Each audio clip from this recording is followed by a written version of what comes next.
Hi hello friends, ఎక్కడికో ready అయ్యి వెళ్తూ ఉన్నాను అనుకుంటున్నారు కదా. పెళ్ళికైతే కాదులేండి, మా చిన్నమ్మ చనిపోయి 1 ఇయర్ అవుతుంది. సంవత్సరీకం బట్టలు పెడతా ఉన్నారు 11వ నెలలో, అందుకని వెళ్ళాము. ఇంకా మా సిస్టర్స్ అందరూ వచ్చినారు.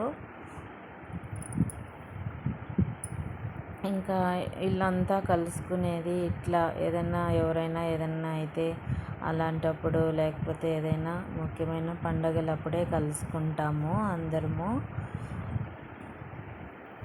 నిజం చెప్పాలంటే చాలా బాధాకరమైన విషయము.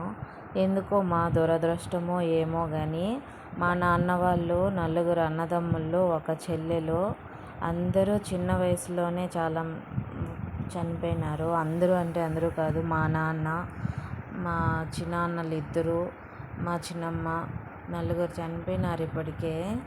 మేమంతా చిన్న వయసులో ఉన్నప్పుడే, మేము ఇంకా సెటిల్ కాకుండానే చనిపోయినారు వీళ్ళందరూ. మా గ్రోత్ని ఎవరో చూడలేకపోయినారు. మా దురదృష్టమో ఏమో చెప్పలేము.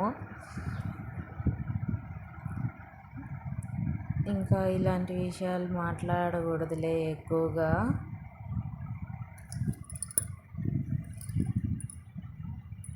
అంతే ఫ్రెండ్స్, ఇలా అందరూ వచ్చి కలుసుకొని భోజనాలు చేసేసి వెళ్ళిపోతారు.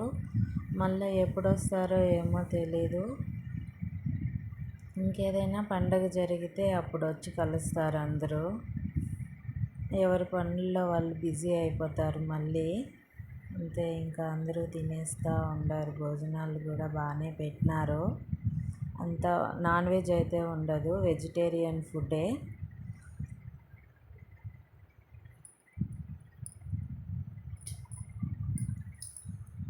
ఇంకంతే ఫ్రెండ్స్, ఈ రోజుటికి అలా వెళ్ళి వచ్చేసినాము ఇంటికి. చూడండి, మా ఆయన పిల్లలు కూడా అందరూ ఉన్నారు. మా రాధ, మా అమ్మ వాళ్ళు అందరూ వచ్చినారు.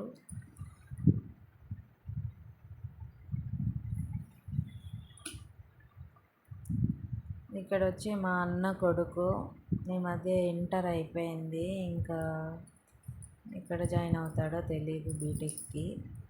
ఇక్కడ మా తమ్ముడు, అదే ఇంకా మా చిన్నమ్మ చిన్నాన్న 2 చనిపోయినారు. వీళ్ళకైతే చిన్న కొడుకు అబ్బాయి ఇంకా పెళ్ళి కాలేదు, ఇంకా చెయ్యాల పెళ్ళి. పెద్ద అబ్బాయికి అయిపోయింది, 2 పిల్లలు కూడా పుట్టేసినారు. ఆ అబ్బాయికేమో.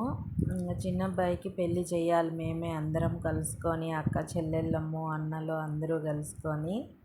ఇంకా అబ్బాయి ఒక్కడే ఉన్నాడు మా ఫ్యామిలీలో పెళ్ళి కావాల్సిన అబ్బాయి.